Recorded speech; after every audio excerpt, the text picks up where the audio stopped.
So this is the automata for the robot. Now in the initial state is the start state. So this is the start state, and the wheels will be placed on here. So in start state, we we will be calculating the sensor. We'll be using the sensor values to calculate the velocities and direction. So this code here is used for the corner case, like which is at this case. So remaining the PID code is here.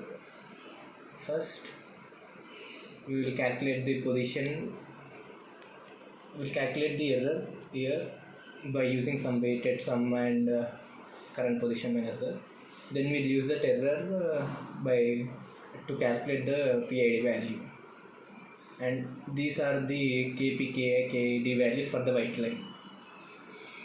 And for at the white line, the max speed of the robot is 50, and the base speed is 50, and the max speed is 100. So now let's go to line switching. So line switching is detected in this way.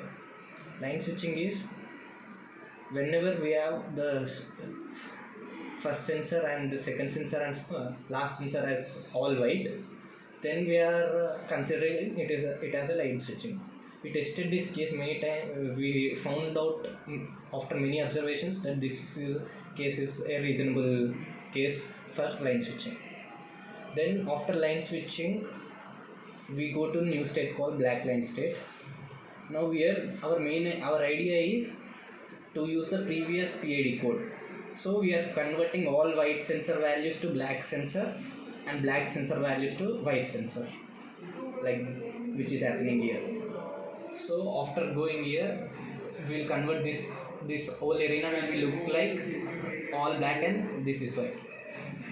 Now this black square is needed for at the square. Generally the robot goes along straight or towards, we don't know which direction it takes.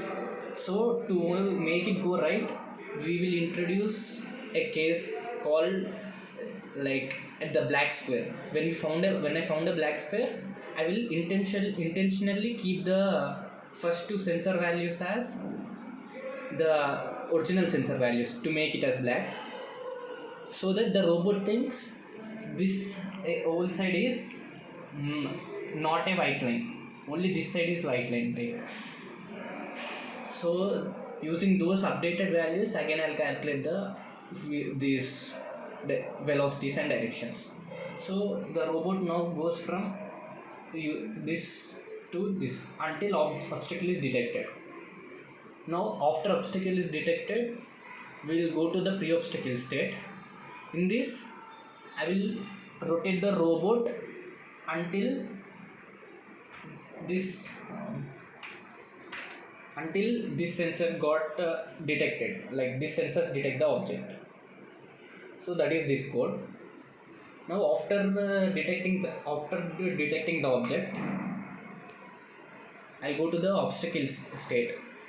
Here the main idea to navigate the obstacle is, I will, once the sensors go off, I'll turn this side. Again when the sensor come, I'll go back, like I'll turn towards right.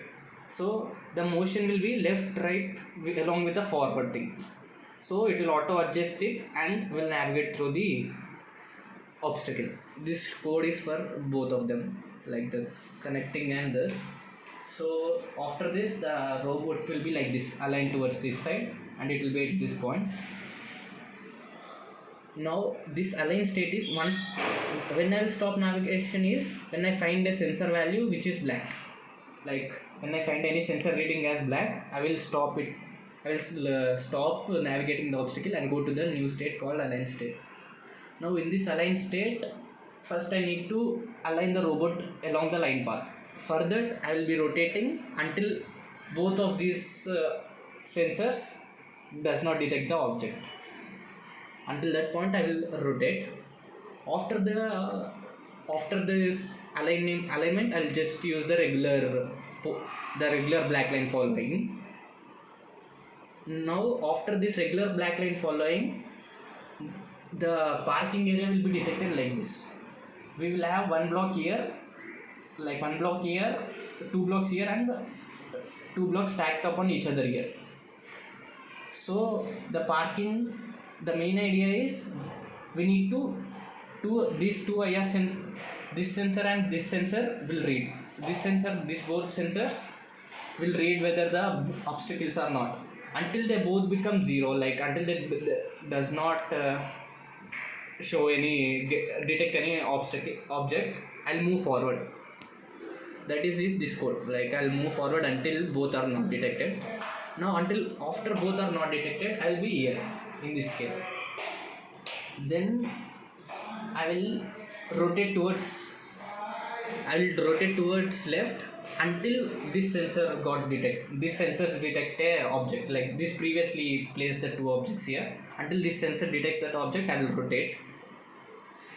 Then after detecting the object, I will move forward until this does not detect the object, like this place. Now after that, again I will move forward until the last sensor, which is at the last, that detects this object. So this all is because we need the proper parking here. So the final robot will be park itself within the bounds.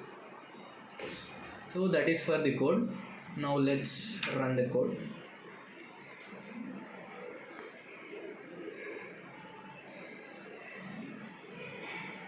Now let's upload the code.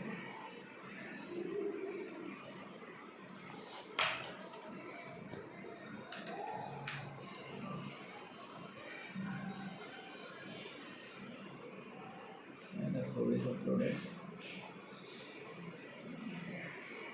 Okay, now let's run the